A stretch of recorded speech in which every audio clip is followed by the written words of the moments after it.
Sallallahu Alaihi Wasallam, beliau berpesan atau bersabda di depan para sahabatnya.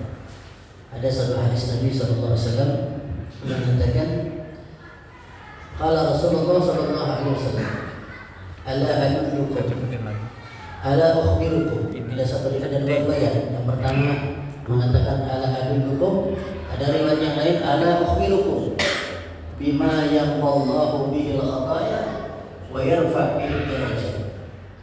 Qalu bala ya Rasulullah. Qala Rasulullah sallallahu alaihi wasallam, isbabul wudu' 'ala al-makarih wa qasratul khutbah ila al-masajid wa intidharus shalah ba'da shalah wa dzalikum ar-ribat wa dzalikum ar-ribat wa dzalikum ar-ribat. Kama qala Nabi sallallahu alaihi wasallam. Hadis ini Rasulullah sallallahu alaihi wasallam menyampaikan di depan para sahabatnya, memberikan amal soleh yang bisa kita kerjakan setiap waktunya. Di antara amalan tersebut, kata Nabi, artinya, ala ukhbirukum, apakah kalian ingin aku kabarkan, aku tunjukkan amalan yang Allahu bil khataya, yang mana amalan ini bisa menggugurkan dosa kita. Yang Allahu bil khataya, bisa menghapuskan dosa. Jika manusia pasti tempatnya salah, tempatnya hilaf, tempatnya lupa. Ya, nggak ada orang yang nggak punya salah, itu nggak ada kayak di dunia ya. Makanya dikatakan al-insan mahal berkhata nisyan, tempatnya salah, tempatnya lupa. Jadi kalau ada orang salah sama kita, ya maklum. Ya, disitulah samahannya rahmat Allah Subhanahu wa Ta'ala. Artinya kita masing-masing punya salah. Ya. Apalagi dalam agama kita syariat, nggak ada orang yang paling suci kecuali para anbiya, para nabi. Sekalipun kiai besar, ulama besar, pasti punya salah. Atau kalau agama yang lain, mungkin ada sebagian mereka menganggap pimpinannya suci, yang nggak punya salah. Ya, itu bahaya juga. Kalau orang merasa diri nggak punya salah, akhirnya timbulnya sombong, pasti itu. Ya. Cuma kalau kita tahu diri kita banyak salah, kita akan merasa diri kita nggak lebih baik dari orang lain gitu. Hal apapun dalam kehidupan kita, makanya Nabi mengajarkan kepada kita untuk mempunyai sifat tawadhu, rendah hati. Sebab bisa mempunyai nilai rendah hati itu, dia merasa dirinya rendah atau banyak salah di antara orang yang di hadapan mereka. Maka man tawadha'a Allah, justru orang yang merasa dirinya rendah, yang mungkin dia merasa dirinya salah, maka Allah akan derajatnya. Allah dibandingkan orang yang sekalipun orangnya baik, masya Allah, tak pernah buat salah, cuma sombong. Nah, kan lebih ngeselin yang punya duit ya. Dibandingkan preman sekalian, cuma tahu diri bahwa saya ini orang berjalan, saya ini orang yang banyak dosa, gitu, ya kan? Dibandingkan orang yang sok suci dengan ibadah tidak amalnya, alhamdulillah, alhamdulillah, amin. Nah, Nabi memberikan isyarat tuh. Artinya ada satu amalan di antara amalan yang bisa kita kerjakan, dan ternyata alhamdulillah mungkin di antara kita ada yang sudah kita kerjain. Apa itu amalan? Kata para sahabat, "Qalu bala ya Rasulullah." Ya, boleh ya Rasulullah, na'am ya Rasulullah. Tunjukkan kepada kita yang kita bisa amalin. Kalau nggak bisa semua, ada satu di antara yang kau berikan bisa kita amalkan dalam kehidupan kami ya Rasulullah. Lalu Rasulullah mengatakan, yang pertama, isbabul wudu' 'alal makarih. Yang kedua, qasratul khutbah 'alal masajid. Yang ketiga, intidharus shalah ba'da shalah. Fadzalikum ar-ribat, fadzalikum ar-ribat, fadzalikum ar-ribat. Sampai 3 kali Nabi mengulang kalimat fadzalikum ar-ribat. Nanti saya jelaskan sedikit. Yang pertama kata Nabi, isbabul wudu' 'alal makarih. Artinya kata Rasulullah, kamu menyempurnakan wudu di waktu orang-orang itu atau diri kamu itu malas. Kalau sebagian ulama mengartikan di zaman Nabi itu, ya bukan zaman Nabi, sampai sekarang pun di negeri Arab itu kalau musim dingin banget, ya. Kalau musim panas banget. Ya, mungkin yang pernah umrah atau haji ngerasain. Kalau biasanya bulan Dzulhijjah ini musim panas, ya. Ramadan, Syawal, Dzulqa'dah, Dzulhijjah. Itu biasanya musim panas gitu. Biasanya kalau Jadi di sana ada pergantian musim antara musim dingin musim panas. Di Indonesia ada musim acak-acakan. Siang panas, sore hujan. Kalau orang Bekasi bilang siang entreng, mentereng apa gitu? Iya, tapi sore itu kopas angin lagi. Iya, kemarin diganti AC, sebelumnya kemarin daerah Babakan sini. Ya, sampai kali sini yang ini. Lewat. Alhamdulillah, masing-masing kebagian berarti. Cuman Allah masih jaga, insyaallah, amin. Nah, di sana kalau musim dinginnya luar biasa. Makanya sampai di zaman Nabi itu ada namanya kaos kaki atau bahasa kita mas sepatu yang dari kulit. Kalau kita emang kaos kaki ya. Dulu kaos kaki ini kayak sepatu dari kulit. Dan kalau musim dingin orang jarang juga itu, sehingga orang boleh wudu dengan menggunakan khuf. Kalau bahasa fikih itu ada namanya khuf, sepatu khuf. Ya, Nabi punya tuh. Ya, kalau kita kaos kaki lah. Kalau di zaman Nabi itu kulit. Ya, nah, itu kalau di musim dingin ya juga, walaupun kita harus sholat, bahkan wudu dipakai di atas itu boleh. Kayak kadang-kadang ada orang yang pakai sepatu wudu gitu ya. Dan dibahas sepatu ini mungkin TNI gitu kali. Enggak pakai nggak dibuka lagi. Nah, cuman kan di situ ada babnya, ada penjelasannya, sebab apa dan lain sebagainya. Kenapa kok sepatu kok tangan ada gitu? Yang sering kita rasain sakit kan kalau rematik tangan sampai kaki. Sering kan rematik di kaki ya. Apalagi sering kena angin, kena air itu otomatis dan lemahnya gitu ditumit gitu ya. Semakin tua kadang-kadang semakin lemah kaki, nggak bisa lama-lama begini, kayak bonjol aja gitu ya. Ya maklum semua ada, ya walaupun senang makan kaki sapi. Cuman wayangnya pegal mau coba gitu ya. Nah artinya memang tak ada kalah kita di sini di kaki. Sampai seperti itu, saking dinginnya luar biasa. Nah Nabi katakan, lagi musim dingin, kalau kamu menyempurnakan wudu kamu, artinya tetap pakai wudu, nggak tayamum. Dan kamu sempurna wudunya, bukan hanya yang wajib doang, bukan tangan kepala kaki doang, semuanya kamu kerjakan, maka itu menjadi amal yang kamu yang bisa menghapus dosa kamu dan bisa mengangkat derajat kamu. Sallallahu alaihi wasallam. Alhamdulillah. Artinya kita nggak ketemu namanya musim dingin banget ataupun musim panas banget. Ya kita normal. Ya paling kalau lagi meriang-meriang ya sedikit lah gitu. Cuman masih bisa kena air, kecuali ya misalnya nggak bisa kamar mandi dan lain sebagainya. Artinya zaman di negeri kita alhamdulillah hitungannya masih normal lah. Artinya ini kan kesehari-harian kita.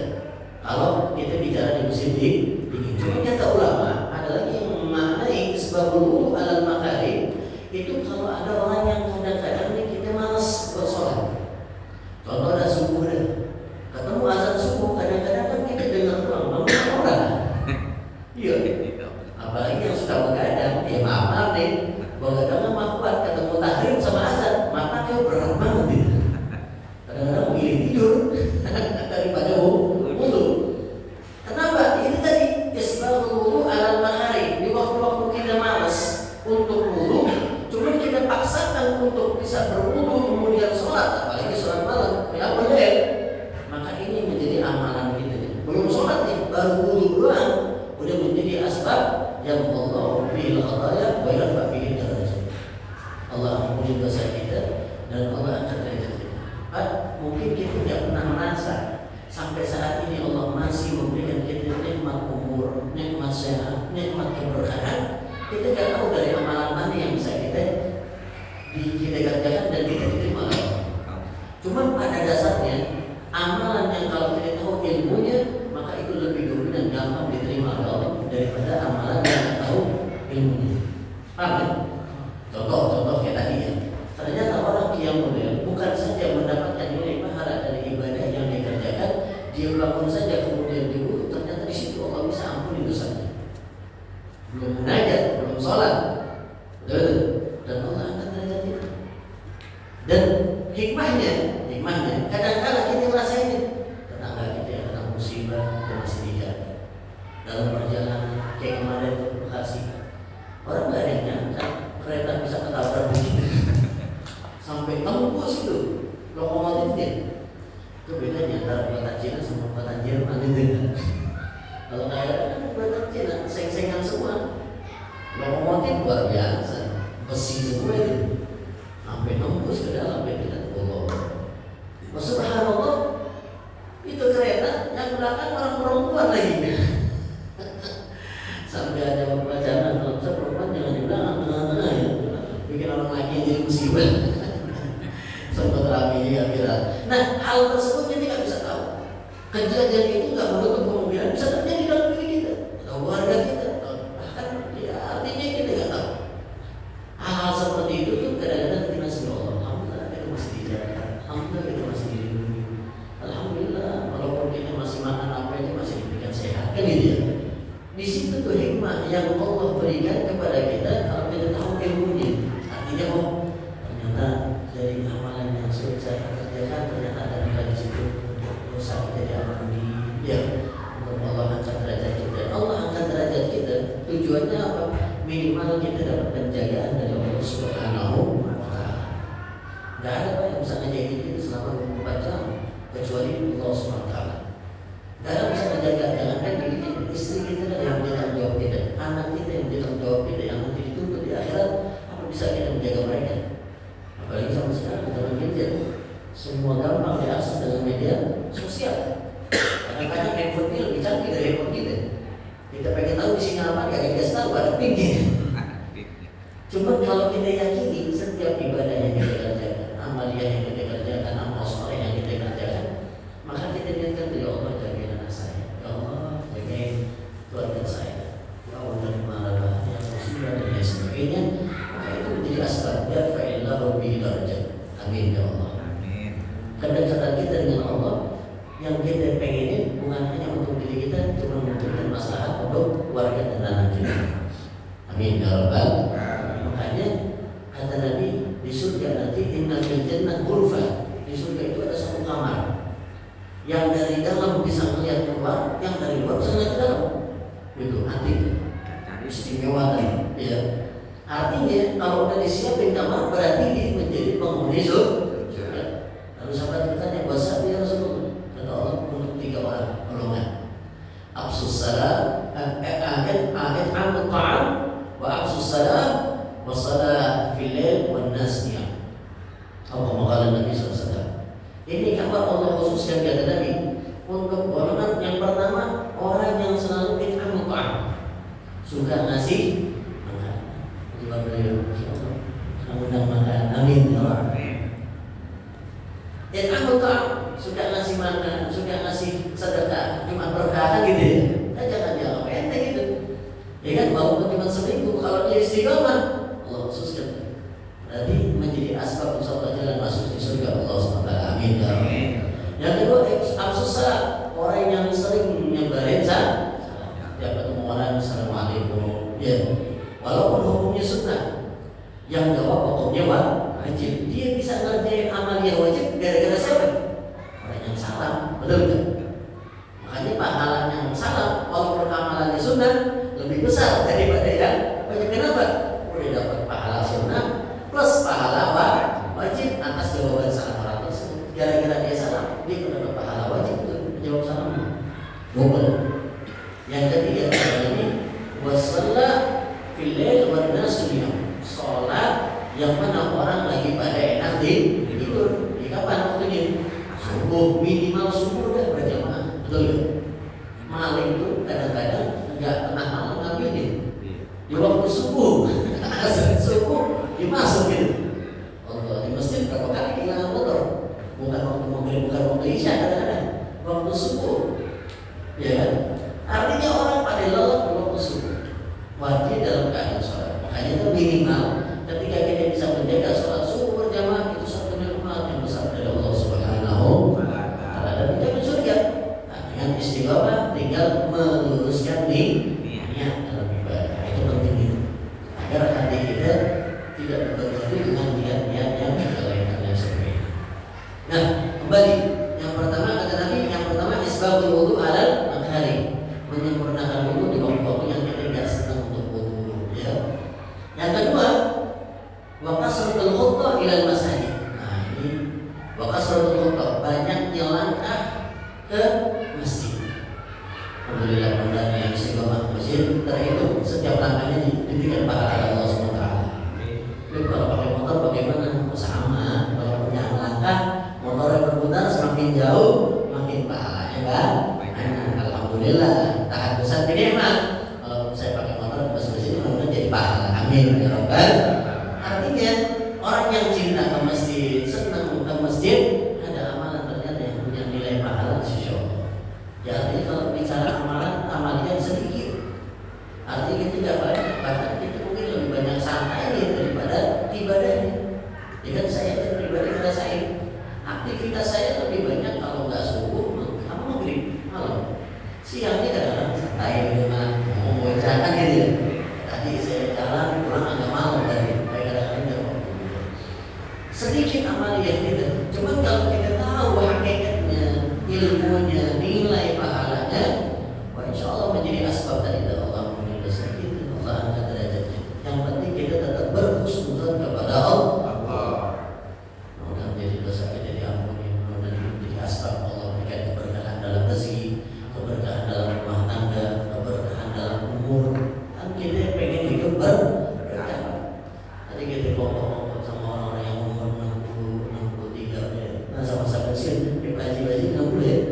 Ya seru, kadang-kadang seru gitu. Cerita anaknya yang sukses, S1, S2, cucunya begini-begini. Nikmat gitu. Sampai dia bilang hidup itu cuma 2 gitu. Apa itu Allah? Antara 2 dia bilang. Kalau nggak nikmat, ya sabar udah. Kalau nggak nikmat musibah. Artinya antara syukur sama sabar. Ya nikmat ketika kita lagi ngomong begini, ya sabar ketika kita pulang udah beli begini. Kok masih diomelin? Saya bilang, jangan salah kalau udah tua masih aja kita ngomelan. Udah punya cucu, kadang-kadang masih diomelin. Saya pikir pas muda doang diomelin. Enggak, udah tua masih diomelin. Kalau rajin enggak ada. Sama aja. Saya bilang cerita, Gus Bahar pernah nyampaikan dalam majelis gitu. Kiai itu kalau nyari tempat buat rahat, buat sumpok gitu, kumpul sama tetangga sama temennya, ya kan? Belum dikumpul ya, ngomong-ngomong gitu. Ya itu ngerasain artinya walaupun dia bilang, Masya Allah ini apa itu kalau nggak ngajar, masjid zikir sholat, ada waktunya juga sumpok, sama juga domelin juga mobilnya. Ya kan? Pelampiasannya, cuman pelampiasannya itu tadi kadang-kadang zakaro, majelis, ngopi dah gitu ya, saya kira ya. Karena di situ punya nilai kebahagiaan, betul ya? Ya coba kalau kita di masjid pulang ke rumah lagi, sumpah lagi, ngomongin lagi. Nggak ada nikmatnya itu benar begitu ya. Tapi kita coba sampai cuma apa dia, kita karakter di sini. Habis ini habis nggak usah pulang dulu ya. Habis itu mau ngomong juga. Di situ nikmatnya luar biasa. Ya kan? Betul ya? Soalnya kita ilmunya dari orang-orang yang udah lebih lama di dunia gitu. Ada kata-kata gitu. Maka seratus keterikan masa dia ngerasain. Karena dia makin ngapain aja. Jadi dari apa lagi dong kemudian bahasa zaman umur berapa Pak? Alhamdulillah umur berapa? 60 tuanya. Yang besar ke bawah aja kan. Alhasil antara nikmat dan sabar. Nah itulah kehidupan kita. Hanya kalau kita hanya tahu ilmu syariat, di situ akan kita rasakan luar biasa dalam hidup kita. Nikmat yang Allah berikan banyak sekali kepada kita. Alhamdulillah.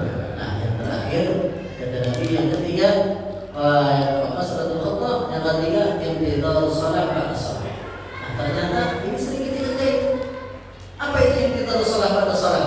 Menunggu sholat setelah kita melaksanakan sholat. Contoh, misalkan orang yang habis maghrib ngaji atau baca sampai ketemu isya, atau orang yang daripada subuh nggak keluar masjid sampai ketemu isya, walaupun cuma duduk, walaupun cuma baca selawat, dikir dan lain sebagainya. Ya, artinya tidak dalam maksiat ini. Atau kayak tadi, mesti kita nongkrong gitu, misalkan majelis itu, sampai kita mazhab isya, misalkan kan ada begitu ya. Habis mungkin masa rumah ngurusin aja bisa kan? Ya kan? Yang tidak harus sholat. Bahkan dalam riwayat yang lain, kayak kita datang ke masjid ketemu azan ke masjid sampai nunggu amat dihitung sholat kata tadi. Jadi kadang-kadang ada orang kalau masjid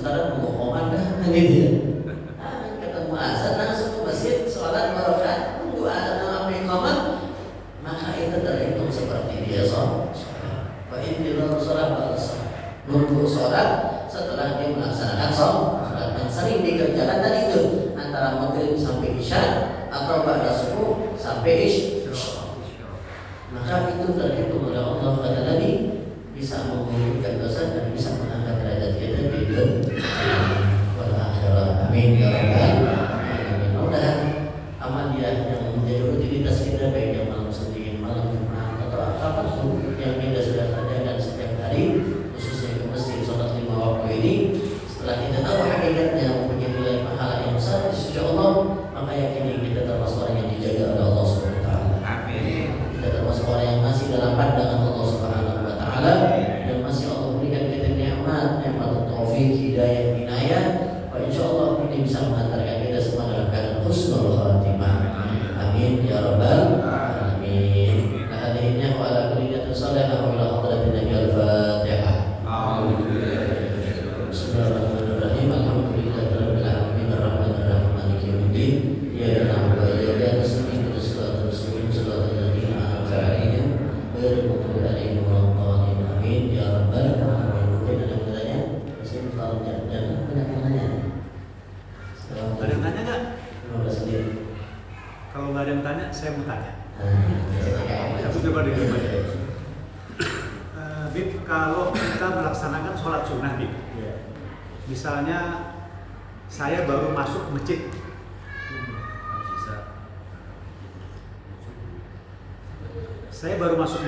misalnya sholat subuh lah ya, pagi-pagi ya. Saya sholat sunnah tihatul masjid dulu. Terus saya gabungkan dengan qobliyah. Sholat fajar. Apakah bisa? Nah. Terus berapa maksimal kita bisa menggabungkan itu? Misalnya mungkin kalau sholat wudhu dan sebagainya, atau hanya 2 itu aja? Siap. Nah, kembali artinya amalan sunnah itu bisa kita gabungkan dengan beberapa niat. Banyak nggak masalah.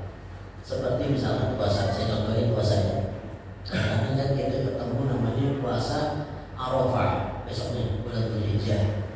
Misalkan contoh bulan Arafah di hari bulan Dzulhijjah di tanggal 9 ya. Arafah 8-nya kita kenal dengan hari Tarwiyah. Itu kan sunnah ya.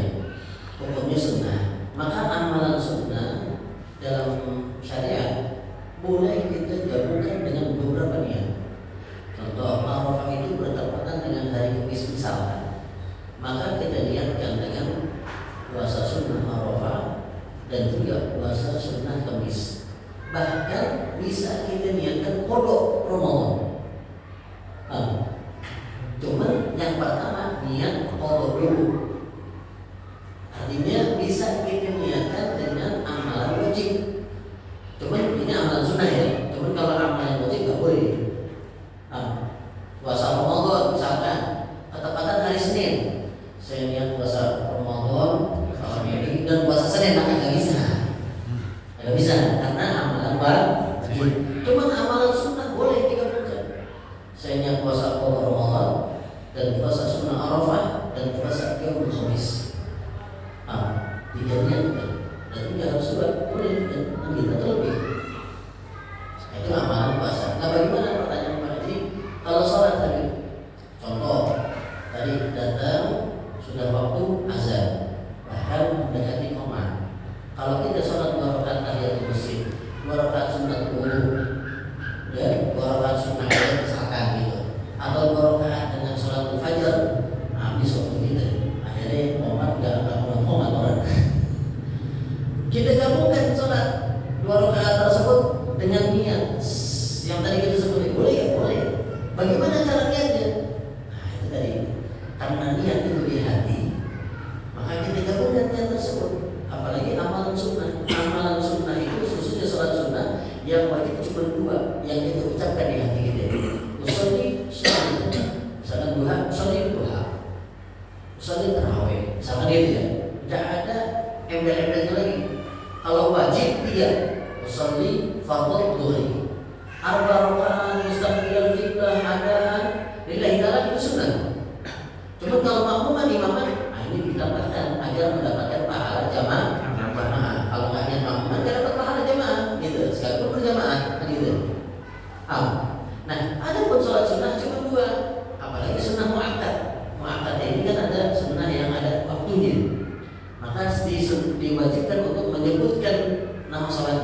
sholat fajar, misalkan kita usolli ba'da zuhur, sebutin. Namun kalau sunnah mutlak yang nggak ada waktunya, ya sholat usolli aja cukup. Saya niat sholat. Artinya niat itu tidak memberatkan. Tidak memberatkan kita yang sholat. Makanya sering saya contohkan, jangan sampai niat Allah nggak sampai Allah nggak takbir. Ada yang mulai begitu ya berkali-kali. Karena ingin menggabungkan antara takbir dengan niat. Nah kalau kita tahu ilmunya, ternyata nggak semuanya perlu kita sebutin. Nah itu, ya memang kita perlu kekhusyuan ketika takbiratul ihram. Bisa kita takbir, nanti kita niat. Nah yang dicontohkan tadi, contoh dua aja dah. Maka apa? Bagaimana cara niatnya? Oh, sebutin usolli. Yang penting usolli. Usolli itu kalau bahasa Indonesia itu saya niat atau sahaja niat. Maksud usolli itu tujuan. Yang kedua sebutin sholatnya. Usolli fajar misalkan, atau usolli sunnatul fajar. Kalau double, usolli sunnatul tahiyatul masjid, sunnatul fajar. Oh, berkepanjangan. Udah di hati kita niat usolli sunnatul fajar. Allah Akbar. Taruh lintas saja di hati, udah masuk. Dua, kayak tiga, gabung ini nggak masalah. Ini 3 bisa beb? Boleh. Tambah wudhu itu bisa. Tambah wudhu. Kalau bicara afdal, ya afdal dua, asal waktu cukup, kan gitu. Kenapa kalau bicara afdal? Ya karena semakin banyak sholat, semakin banyak pahala. Cuman kalau kita tahu ilmunya, oh ternyata satu amalan bisa niat yang banyak, gitu. Duduk di sini. Pertama niat kalau boleh dapat pahala wajib. Kedua kita niat ketika ke masjid dapat pahala sunnah. Kemudian kita niat silaturahim dapat juga pahala silaturahim. Niat mudzakarah, kan? Bahas ilmu dapat juga pahala banyak. Nah, sehingga pahala itu tidak akan dikurangi oleh Allah Subhanahu wa Ta'ala. Saya mau tanya, tapi kalau dalam amalan sholat itu kan tidak mungkin tidak ya, niat itu pasti nggak. Tapi sementara kan niat itu sangat penting karena tanpa niat sama tidak salah karena kan hukum. Ya. Nah pertanyaan saya, kalau tadi itu sholat pasti tidak akan lupa, tapi ketika kita amalan dalam sehari-hari, contoh lah misalnya kita di kantor, kemudian ada tamu yang datang, katakanlah kita ajak makan misalnya. Ini kan kadang-kala itu tidak ingat niat-niatan. Itu ada manfaatnya nggak sih kalau kita tanpa ada niat? Ya, artinya amalan-amalan yang kita kerjakan. Kenapa ada rukun di dalam setiap ibadah? Dan itu khusus di dalam ibadah wajib agar menjadikan sah ibadah kita. Nah, itu di luar ibadah sholat. Misalkan ya tadi kita ajak makan, niatnya cuma baik, ajak makan aja kan gitu. Kumpul atau pokok lah gitu bahasanya. Dan kita lupa untuk meniatkan misalkan silaturahim atau traktir makanan di tamu, misalkan gitu ya. Apakah punya nilai pahala? Insya Allah dengan keyakinan kita berhusnuzon kepada Allah, sekalipun amalan itu ya, artinya amalan-amalan yang di luar amalan wajib. Paham? Ya kayak tadi kan, silaturahim, ya kan? Atau apa namanya tadi ngajak orang makan, maka pasti punya nilai pahala di situ. Gitu. Nah, kemudian yang menjadi pertanyaan lagi, kalau kenapa kalau sholat itu harus niat? Nah, disitulah banyak khilaf pendapat. Makanya dalam mazhab Syafi'i, khususnya kita yang di Indonesia, niat itu penting gitu, sehingga masuk dalam rukun. Hikmahnya apa? Hikmahnya tadi agar pertama minimal kita lebih khusyuk di dalam sholat.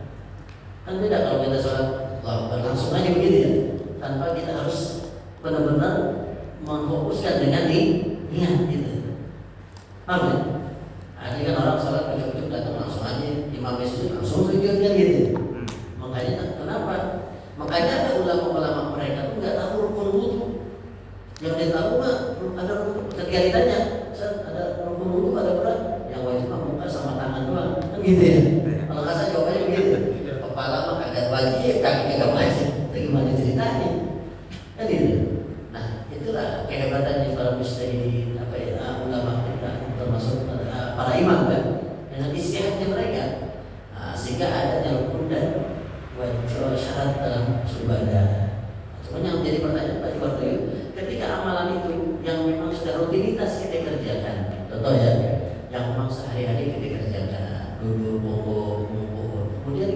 niat gitu ya, namanya manusia dan kita mungkin nggak kepikiran. Iya. Udah pokoknya baik aja dah kan gitu ya. Maka dengan hal seperti itu insya Allah dicatat oleh Allah SWT. Artinya kan nggak mungkin kita niat oh saya makan yuk biar nyohor nih kan gitu. Atau kita niat biar apa namanya pas lagi ada duit nih kan gitu. Ya insya Allah nggak sampai sebegitulah gitu. Ya. Nah, lalu bagaimana? Ya yakini tinggal kita berhusnuzan kepada Allah. Ya mungkin sebab kita sering ajak makan rezeki kita ditambah sama Allah kan gitu. Dengan sebab amalan yang ternyata sehari-hari kita anggap amalan biasa, ternyata ini bisa membawa masalah buat anak-anak kita, buat cucu-cucu kita. Jadi kata amalan yang diterima oleh Allah SWT, kan gitu. Ya kadang-kadang kita khusyuk juga belum tentu. Dan ternyata cuma gara-gara ngambil apa namanya kulit pisang di jalanan, wah ternyata itu yang diterima oleh Allah gara-gara kita bisa masuk surga, gara-gara amalan seperti itu, kan gitu. Dari ayat cerita Imam Ghazali yang orang dikenal ijtihadnya dalam ibadah, karangan kitabnya banyak. Ada riwayat, ada cerita, nah gitu. Ya penal khabar itu kan khabar ya, kita nggak tahu benar apa enggaknya. Cuma kita harus ambil hikmah dari sekian amal yang banyak yang luar biasa. Ternyata yang menyebabkan dia bisa mendapatkan nikmatul kubur, artinya nikmat bisa masuk surga amalan apa? Oh ternyata ketika dia ngarang apa namanya kitab, tintanya itu dia juga bisa kan masyhur cerita itu ya. Buat dia nahan, nggak mengambil tinta itu sampai itu lalat kan. Oh ternyata amalan kecil begitu bisa menyebabkan dia masuk surga. Sallallahu alaihi Muhammad. Nah itulah kenapa ada hadis Nabi. Ternyata amalan kecil yang dipandang oleh manusia di hadapan Allah besar. Ternyata ada pandangan yang dianggapnya besar di pandangan Allah kecil. Sebab apa? Hatinya. Itulah pentingnya. Rasanya. Ada ya. Waalaikumsalam warahmatullahi wabarakatuh. Ini dia penanya kalau waktu sholat ini pakai Waktu jam ini. Iya, waktu komat gitu. Kalau seandainya di setting umpama 10 menit, sedangkan buat dari titik masuknya waktu ya.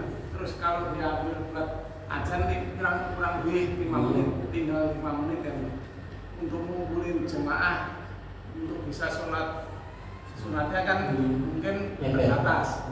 Kalau seandainya 15 menit dari waktu mulai masuk itu boleh itu enggak? Itu kan terlalu lama. Yang kedua terus kalau seandainya waktu udah hampir habis nih, di komat hampir habis, datang ada sholat, itu lebih utama sholat apa lebih utama langsung sholat berjamaah? Amalan lain.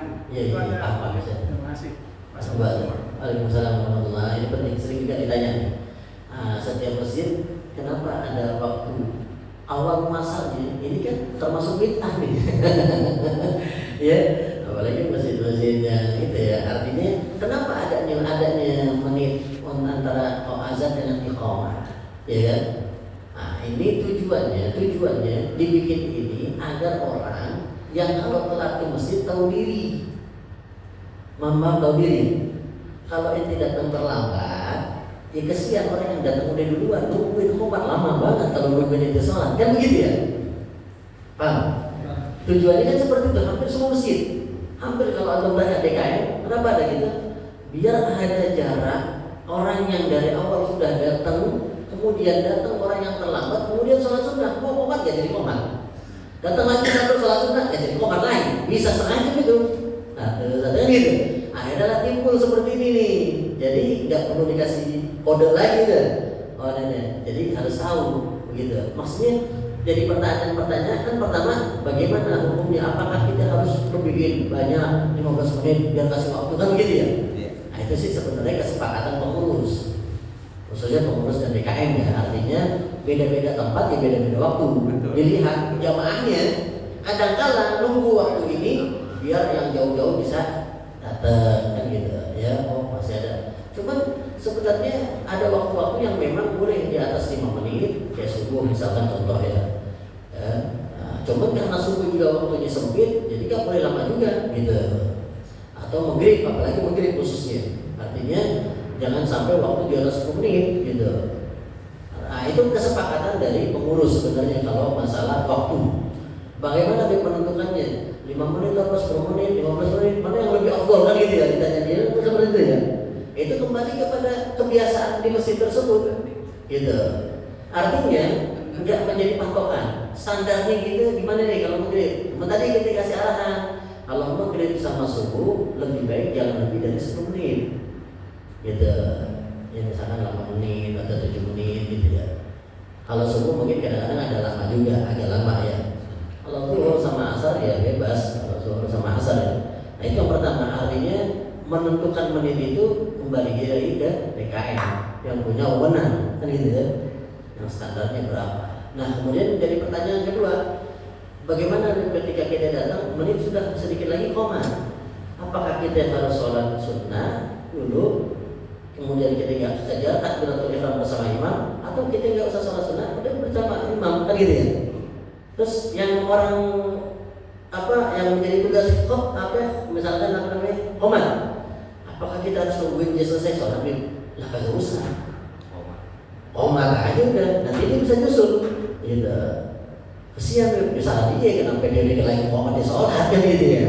Nah makanya rahmatnya Islam, rahmatan lil alamin ini jelas. Nabi makanya dalam syariat itu membolehkan bagi mereka yang sudah rutin sholat sunnah.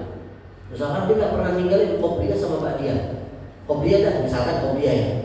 Ternyata dia datang ke masjid pengen qomat. Lalu dia nggak sempat sholat qobliyah. Kenapa? Ngejar takbiratul bersama imam. Maka dia boleh sholat qobliyahnya setelah isya. Dengan niat qobliyah. Cuma dengan syarat dia memang sudah istiqomah continue, nggak pernah ninggalin. Sholat sunnah jarang, ketika telat datang demo, itu Muhammad buru-buru orang masih sempat untuk sholat kan gitu ya. Paham jelas ya? Contoh duha, orang nggak pernah ninggalin duha 2 rakaat, nggak pernah, setiap hari selalu dikerjakan walaupun 2 rakaat. Ternyata sewaktu-waktu dia lupa atau ketiduran, bangun azan, boleh nggak dia sholat duha setelah waktu zuhur? Boleh. Niatnya sama niatnya. Tadi dengan syarat dia menggugurkan keistiqomahannya dia. Paham ya? Artinya dia untuk menggugurkan keistiqomahannya dia boleh di sholat waktu zuhur sekalipun. Karena dia tidak pernah ninggalin. Sayang kan gitu ya. Maka boleh. Ini bicara sholat sunnah. Jelas ya? Paham? Nah itu bicara sholat sunnah kan, dikerjain dapat pahala, nggak dikerjain nggak jadi dosa. Contoh misalkan di hormatil wakil, ini sholat wajib nih. Jadi di kendaraan, waktu udah mepet, kan gitu ya. Kalau saya berhenti, kemudian wudhu, nggak wudhu dah, apalagi di jalan di tol misalkan, maka kita boleh sholat di kendaraan tanpa wudhu lagi, boleh ya? Cuma nanti sesampainya wajib tujuannya apa? Agar kita nggak dihitung lalai doang sama Allah gitu. Berarti kan Islam ini nggak keras, Islam ini nggak berat gitu. Ibadah kita ini gampang asal tahu ilmu gitu. Kayak tadi tuh, wah ini orang jahat banget, orang lagi sholat komat. Ya mungkin pandangan mereka yang ilmunya sedikit. Padahal kan udah kesepakatan sekian menit harus komat, ya kan? Wajib ternyata telat datangnya, kemudian dia salah sunnah, komat tetap berjalan, nggak masalah. Gitu. Bahkan kalau ternyata Allahu Akbar dari salah sunnah nih komat, boleh dibatalin. Ya kayak kita puasa kan, puasa sunnah. Namun dikasih makan, walaupun udah siang kita dari pagi nggak mau makan, lapar, ya kan? Puasa sunnah batalin, itu perkara puasa. Ya bukan kita meremehkan ibadah ya. Ternyata di sini ada hikmahnya. Oh, nyenengin tuan rumah lebih bagus daripada ibadah kan gitu kan? Bener, pas lapar lagi nafsu, tetap nggak ngurangin pahalanya. Dapat pahala puasanya, dapat pahala nyenengin tuan rumahnya. Itu kalau kita paham. Jadi makanya nyenengin tadi maksudnya. Bener, itu kolesterol ala qalbi mu'min ibadah. Masukin hati ke saudara kita itu ibadah. Tapi ngomong batalin puasa gitu nggak Beb kalau pas gitu? puasa sunnah, ada jamuan. Kita perlu mau Nggak ngomong. perlu, makan aja di belakang gitu. Kalau saya batalin tuh ya bisa, udah minum aja orang kan udah batal ibadahnya dari, cuman jangan kurangin pahala gitu. Nah, artinya di situ ada hikmah banyak yang kita bisa ambil gitu. Memang sering jadi masalah kadang-kadang pun itu. Setelah makan lanjut puasa lagi atau gimana? Udah, udah batal. Rasa baca, rasa bakul. Tunggu azan makan, puasa lagi, azan makan lagi.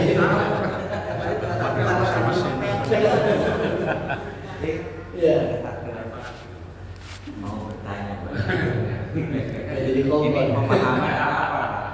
Gue begini, inamal a'malu biniat. Amal itu tergantung niatnya. Itu pemahamannya apa? Nah, niat itu kenapa dihukumi wajib dalam setiap ibadah? Salah satunya dalilnya ini diambil dari hadis ini. Ini hadis yang diambil oleh Sayyidina Umar bin Khattab. Ya dari Nabi SAW bahwa innamal a'malu binniyat wa innamal likulli imri'in ma nawa. Ada hadis panjang di dalam kitab Arba'in Nawawi. Segala amal ibadah itu bergantung kepada niat. Niatnya seseorang itu ya innamal a'malu wa innamal likulli imri'in ma nawa. Artinya amaliyah itu dia bergantung kepada niat. Kenapa? Makna daripada innamal a'malu binniyat. Amaliyah itu bagaimana niatnya? Maka dalam mazhab Syafi'i niat itu masuk dalam hukum, mengambil dari hadis ini. Ya maaf, artinya berarti ada amaliyah ibadah yang kadang nilainya tidak sesuai dengan syariat. Ya itu tadi ternyata niatnya sombong, pengen dilihat, pengen ngomong. Syaitan itu kan pinter menggoda manusia.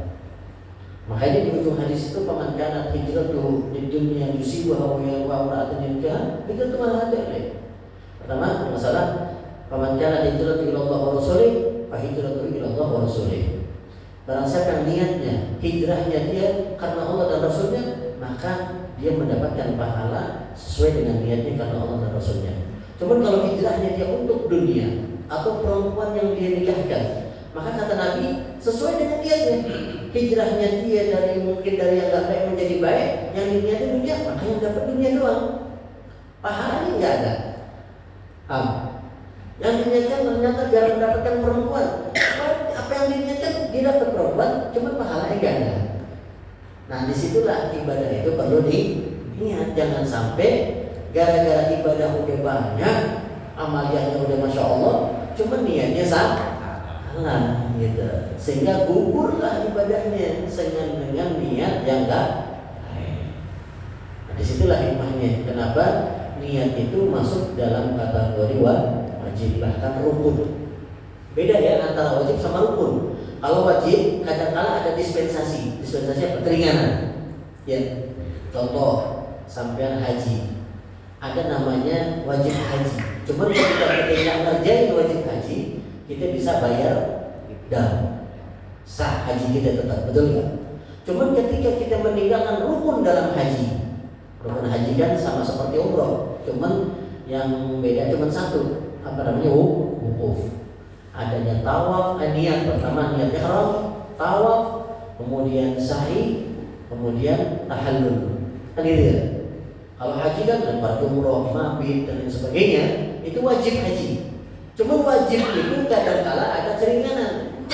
Ketika rukun nggak bisa, rukun ditinggal satu nggak sah ibadah.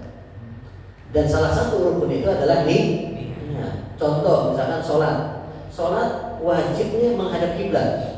Cuma kalau kita dalam kendaraan boleh nggak? Nggak boleh, kan gitu. Kita pakai kain harus suci. Cuma ketika nggak ada lagi baju ini doang, boleh nggak kita pakai? Boleh. Itu namanya syarat wajib. Cuman nggak dalam rukun. Orang sholat nggak pakai ruku, sah nggak kira-kira? Ya, sah. Karena ruku adalah rukun. Begitu juga niat. Karena niat masuk dalam rukun, sehingga kalau orang sholat ya niat itu yang dikhawatirin. Ada sah. Nah, makanya orang-orang yang tidak bermadzhab, mereka nggak ada namanya rukun, nggak ada syarat wajib. Gitu. Makanya kalau ditanya syarat sholat apa, rukun sholat apa, nggak bisa jawab, nggak tahu. Ya gitu. Karena dalilnya cuma sholat ra'aitumuni sholli, sholatlah kalian sebagaimana aku sholat. Nanti saya sampaikan kalau ada Nabi sholat tangannya begini, mungkin ada begini kan gitu. Makanya dalam mazhab nggak diwajibin tuh tangan mau gimana kayak begini, kan gitu. Nah kalau misalkan rukun udah repot, kan gitu. Nah itu menjadi amalan sunnah gitu. Nah, itu hikmahnya gitu. Ilmu itu. Cukup ya? Cukup ya.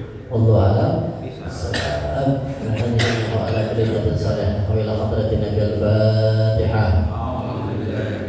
Bismillahirrahmanirrahim. Alhamdulillahi rabbil alamin arrahmanir rahim maliki yaumiddin. Iyyaka na'budu wa iyyaka nasta'in ihdinas siratal mustaqim siratal ladzina an'amta 'alaihim ghairil maghdubi 'alaihim waladdallin. Rabbana taqabbal minna innaka antas samiul 'alim wa tub 'alaina innaka antat tawwabur rahim. Subhanakallahumma wa bihamdik asyhadu an la ilaha illa anta astaghfiruka wa atubu ilaik. Wa subhanakallahumma wa tahiyyatu wa salam wa akhiru da'wana alhamdulillahi rabbil alamin. Sallallahu